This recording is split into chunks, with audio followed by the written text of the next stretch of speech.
Hey there. Out here in the desert by myself, enjoying a night alone while the world is doing its thing. And I thought I would record a story. So, it's one of the things you're not supposed to say in Toastmasters. It's a filler word, so.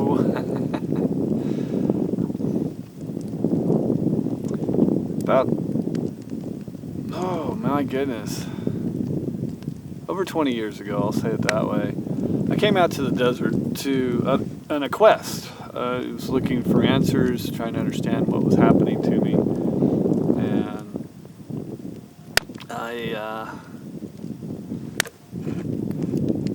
so I came out here. I asked my cousin to come with me, Susie, and she declined the offer.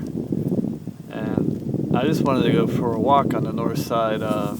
It's a Gecko Road in 78, and I crossed the highway and went into the dunes on the north side. The sky was checkered with clouds. It was pretty close to a full moon, and the sky was going diagonally across the highway at my reference point. And I'd see part of the dunes light up. And I'm like, I'm going to go over there. So I start heading that way. And because the wind's blowing and the clouds are moving, the lit up spot would disappear and another spot would light up. And I'm like, I'm going to go over there. I'm going to go to that shiny spot. And I probably did this 2 or 3 times before it dawned on me that the wind's blowing and these lit up spots they're attractive, but they keep disappearing. Think about that. And then I decided I'm going to stand right here and I'm not going to move until I get lit up. And as soon as I said that, the clouds parted and the spot I stood lit up. And I just smiled to myself and went off walking. I no longer cared about the lit up spot because it just, something shifted in me at that moment.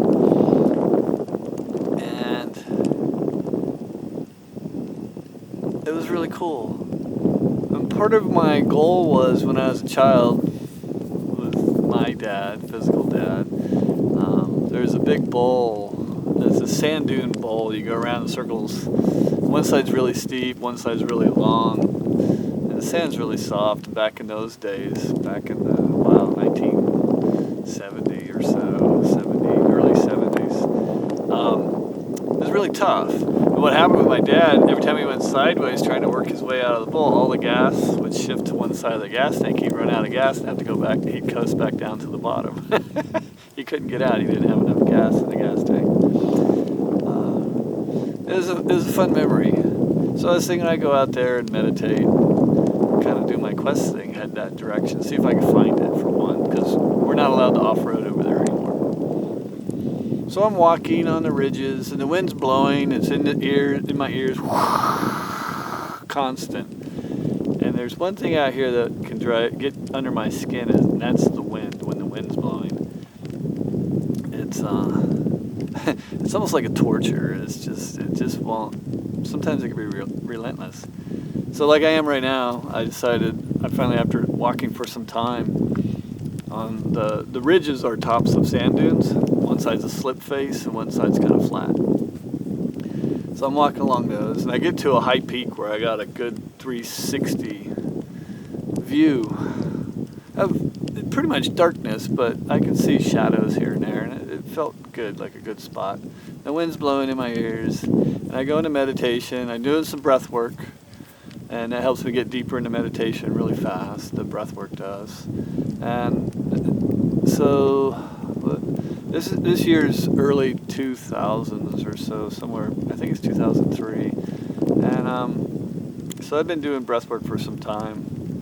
For myself, I wasn't teaching it. Well, I just started teaching.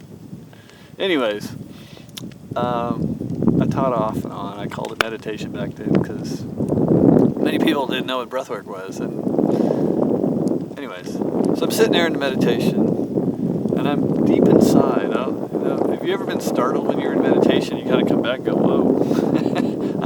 Anyways, so I'm deep inside, and in that space deep inside me, the wind is still on the surface out there, still not letting me go as deep, because I love silence.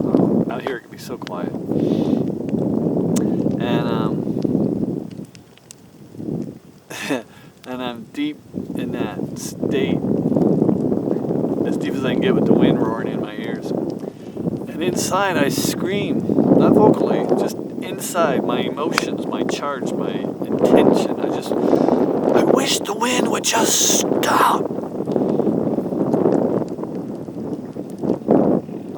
It took me a long time to digest this moment and understand what happened. The wind stopped, the sky opened up, and the moon shined down on me, and a coyote howled,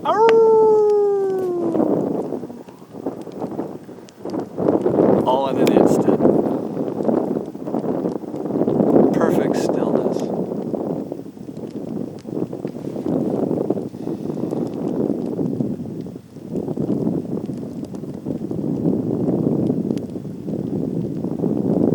And I came back up to the level where I am now, this state of consciousness. And I went, well, that's enough for one night. And I turned and I walked back out of the desert. And it was a nice little walk back, but I could hear the other side of the desert's partying and doing their thing. And I wasn't into all that back then. I do both now. I come out here for the stillness and the party. But that was quite a night. And as I walked back, there was a lone coyote out there walking along. And we looked at each other like, what are you doing out here? And he's like, well, I live here. And I said, yeah, I'm just visiting.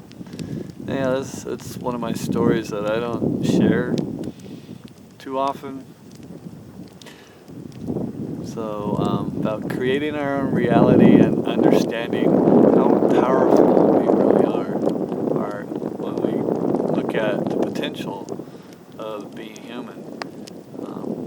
And when we step out of sight of states of fear or whatever, but anyhow, and into a higher state of consciousness, it's amazing what we can really do. So if this helps you believe in yourself, that's the intention of this. And then sharing the story, getting it out of my head so I can